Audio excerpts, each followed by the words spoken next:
There are a few ways we can add color to a page. We can use color in our text and images, or we can add color to the actual background of the page. The background color can be a solid color, or it can be an image.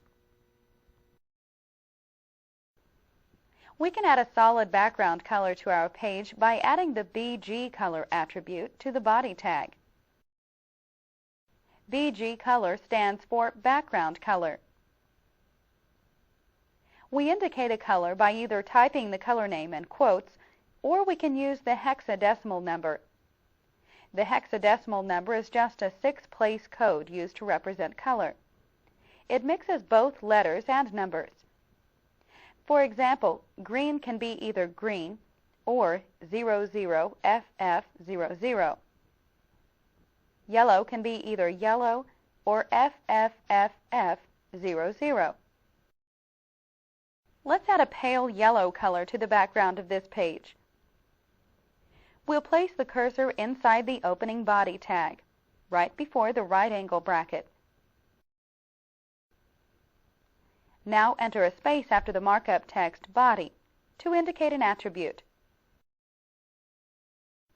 And the attribute is, you guessed it, BG color. We'll make the page a pale yellow. So type in pale yellow within quotes. Now let's see how the page looks. We'll save, then maximize this page in the browser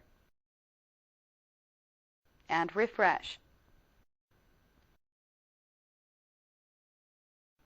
Notice we have a light yellow background here.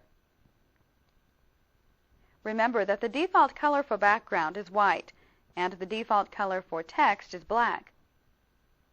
Therefore, if we change the text to white or the background to black, we will have trouble reading the text on the page and will need to change it, or the background.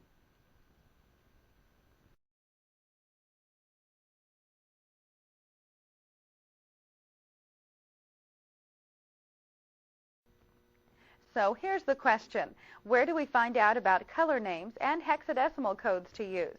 Well, the good news is that they're easy to find. We can get reference books with listings of them. We can look them up online.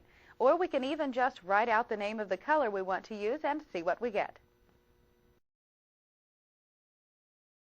We're currently visiting a site that lists out colors we can use for our page. To avoid buying a book for these, we can print out this page. Keep in mind that having a color printer would be advantageous. To print, just click on the Print button.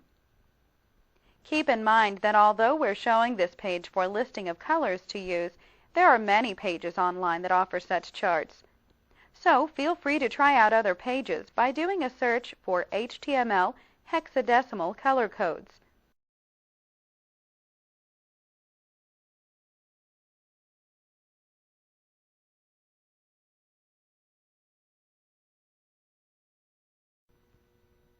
This brings us to an important point. Colors are often displayed differently in different browsers, so see how they look in various browsers before using them.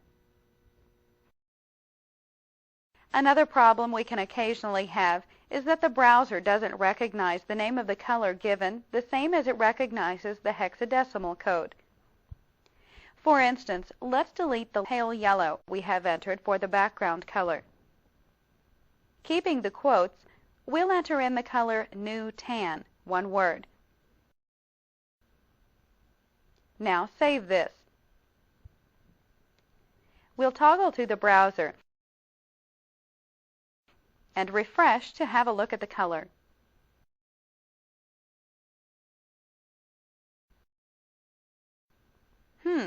New tan looks like navy blue to me. Now let's see what happens when we use the hexadecimal code in its place. Select the color new tan, including the quotes.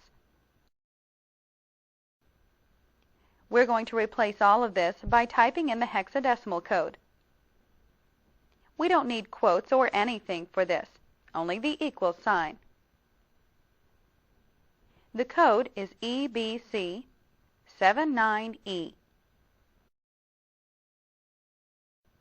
With this typed in, we'll save our work. Now for a peek in the browser. Toggle to the browser, then refresh.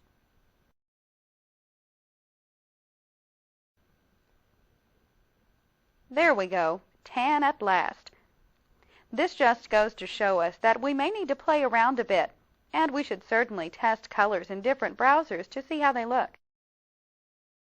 Our safest course of action is to actually enter the hexadecimal code when using special color variations, but using the color name for basic colors like red, blue, yellow, purple, etc.